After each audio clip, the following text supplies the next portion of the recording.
Hey y'all, today I'm going to show you how to make your favorite steakhouse meal at home, including delicious sides like cream spinach, beer battered onion rings, and mashed potatoes. Ready? Let's go. First, let's make fresh herb butter. Use a stand mixer or you can mix the butter by hand. Add 200 grams of French salted butter. Make sure that the butter is at room temperature so it's easier to handle. Next, add 1 tablespoon of minced fresh chives along with 1 tablespoon of minced fresh parsley. Add 1 teaspoon of black pepper, and if you're using unsalted butter, you can add in 1/4 teaspoon of salt here too. Mix well to incorporate all ingredients until you end up with the herbs evenly mixed in the soft and creamy butter. I love making herb butter for steaks and roasting vegetables, or even when making spread for garlic bread. Once the butter is mixed well, lay out the butter ball on plastic wrap and roll it out to form a log roll. Tightly wrap it up so it'll stay in its shape. For best results, make the butter ahead of time and refrigerate overnight. Next step, the cream spinach. In a small skillet on medium-high heat, add 1 teaspoon of oil and chop up 1 small onion and mince 3 garlic cloves into the skillet. Sauté until the onions are translucent and slightly caramelized. You want the onions and garlic to be slightly sweet in flavor and not burnt. Set the skillet aside and let's make the cream sauce. In a pot, melt 3 tablespoons of butter and heat until you see little bubbles forming. Next, add 1 tablespoon of flour and mix to cook the flour through with the melted butter. At this point, turn down the heat to prevent the flour from burning. Next, add 2 cups of half and half, which is half milk and half cream. As it starts to boil, add in half a cup of shredded Parmesan cheese and mix to blend in the cheese and the cream. Next, add half a cup of mozzarella cheese and mix to blend in well. It's a lot of cheese, but this is why the dish is called cream spinach. Next, add 2 teaspoons of cream cheese, and guess what we're gonna do? Yep, we're gonna mix. For flavor, add a 1/4 teaspoon of nutmeg, a 1/4 teaspoon of salt, and a 1/4 teaspoon of black pepper.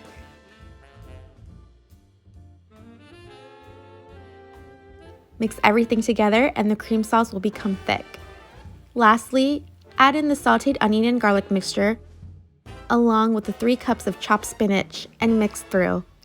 If you're using frozen spinach like I am, make sure to thaw and squeeze out any of the excess water or you'll end up with a runny sauce. Stir until the spinach is fully mixed into the cream sauce. Set the cream spinach aside and keep warm until we finish making the other dishes. Next step, the beer battered onion rings. I'm using large white onions and have sliced about 1/4 inch thick rings. First, prepare the dry ingredients for the batter. So in a mixing bowl, add 1 cup of flour, 1 teaspoon of paprika, 1 teaspoon of garlic powder, and salt and pepper to taste. Whisk to incorporate all dry ingredients. Once everything is mixed, add 10 ounces of beer. I'm using Stella Artois, but any beer of your choice is fine. Whisk until a batter consistency is created, then refrigerate the batter for about 10 minutes. In the meantime, let's head to the stove to heat up the frying oil. Dip and drip off any excess batter from the onion ring and immediately drop into the oil. Work in batches depending on how big the fry pot is and do not overcrowd the onion rings in the oil. Turn the onion rings over once in the oil to cook through and fry for a total of 2 minutes in the oil. Carefully transfer each onion ring to a cooling rack to drain any excess oil. Repeat these steps until you've fried up all your onion rings.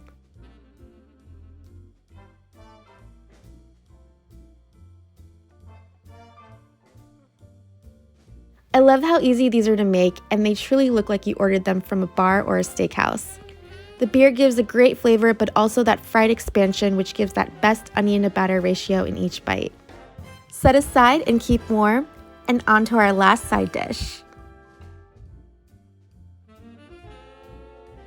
Alright y'all, last side dish, mashed potatoes are up next. Super simple recipe, here we go. Boil and mash 2 large russet potatoes or any white potato will work perfectly. Add 1 stick of unsalted butter, which I've cubed to blend faster, 1 tablespoon of sour cream, salt and pepper to taste, and about 1/3 cup of heavy cream. Mix well and mash the potatoes for a smooth or chunky texture. I like when my potatoes are creamy and slightly chunky in texture. I'm not trying to eat baby food, y'all. Last, add 1/4 cup of chopped chives and gently stir in. And that's it, simple and simply delicious. Keep warm and set aside so we can prepare the steaks.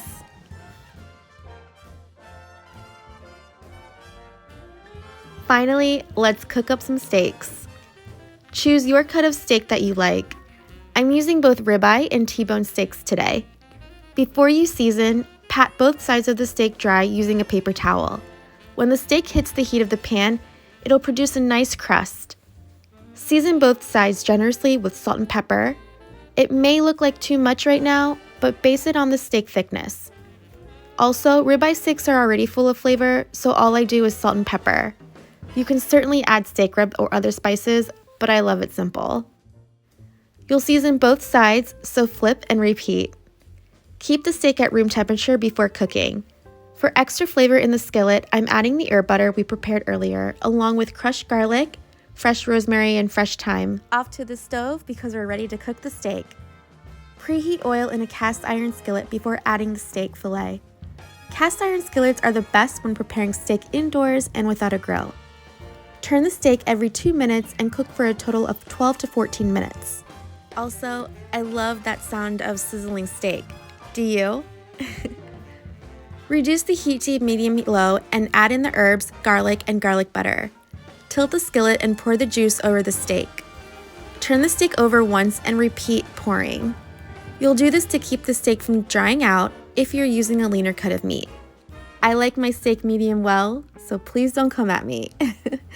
But the internal temperature for a medium well steak should be at least 145 degrees Fahrenheit.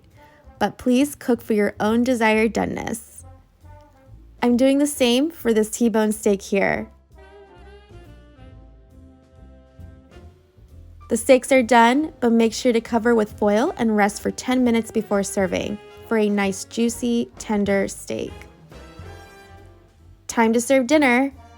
Check out the spread of mashed potatoes, onion rings, cream spinach, and of course the steak garnished with herbs and herb butter. At your own steakhouse, you don't need a dinner reservation. You can eat comfortably in your sweatpants and save a little money to spend on renting a movie or splurge on dessert. And here's a close-up. Take a bite.